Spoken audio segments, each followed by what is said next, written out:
شروع کرتی ہوں اللہ کے نام سے جو پاک پروردگار بہت ہی رحم کرنے والا ہے۔ میں گواہی دیتی ہوں کہ اللہ کے سوا کوئی معبود نہیں، وہ اکیلا ہے، اس کا کوئی شریک نہیں ہے، اور میں گواہی دیتی ہوں کہ محمد پاک صلی اللہ علیہ وآلہ وسلم اللہ کے آخری رسول اور نبی ہیں، ان کے بعد نہ کوئی آیا ہے نہ ہی کوئی آئے گا انشاءاللہ۔ آج کا وظیفہ بہت ہی پاورفل وظیفہ ہے، اس کو اگر دھیان سے توجہ سے پڑھیں گے، اللہ پر یقین رکھ کے جس چیز کے لیے بھی پڑھیں گے اللہ پاک کرم فرمائیں گے انشاءاللہ۔ چھوٹا سا عمل ہے جس کو آپ کریں گے توجہ کے ساتھ، یقین کے ساتھ، اللہ پہ یقین رکھ کے، تو اللہ پاک آپ پہ ضرور کرم کریں گے، لیکن اس سے پہلے میرے چینل کو سبسکرائب کر دیں، شیئر کر دیں اور بیل کو آن لازمی کر دیں۔ وظیفے کو جب آپ نے شروع کرنا ہے تو دھیان اللہ کی طرف رکھنا ہے، اور سورج غروب ہونے سے پہلے پہلے اللہ پاک آپ کی مراد مکمل کریں گے انشاءاللہ۔ لیکن وہی بات کہ توجہ سے پڑھیں، یقین کے ساتھ پڑھیں، اور جب آپ پڑھ لیں تو اس کا ثواب آپ صلی اللہ علیہ وآلہ وسلم پر بھیجیں اور اہل بیت پر بھیجیں، تو پھر دعا کریں، انشاءاللہ آپ کی دعائیں، مرادیں سب پوری ہو گئی۔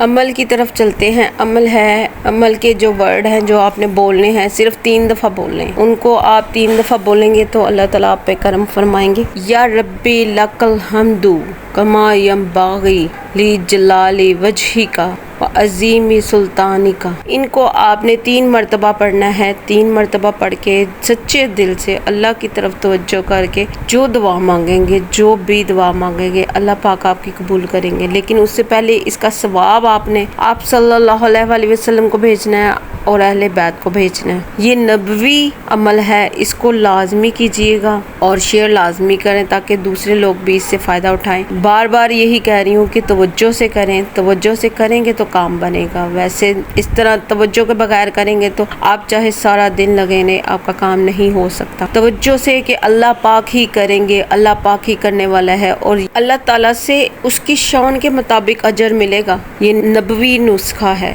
دعاؤں میں یاد رکھیے گا اور نماز اور قرآن پاک لازمی پڑھتے رہیں، اللہ پاک آپ پہ کرم فرمائے گا۔ اللہ حافظ، تھینک یو ویری مچ۔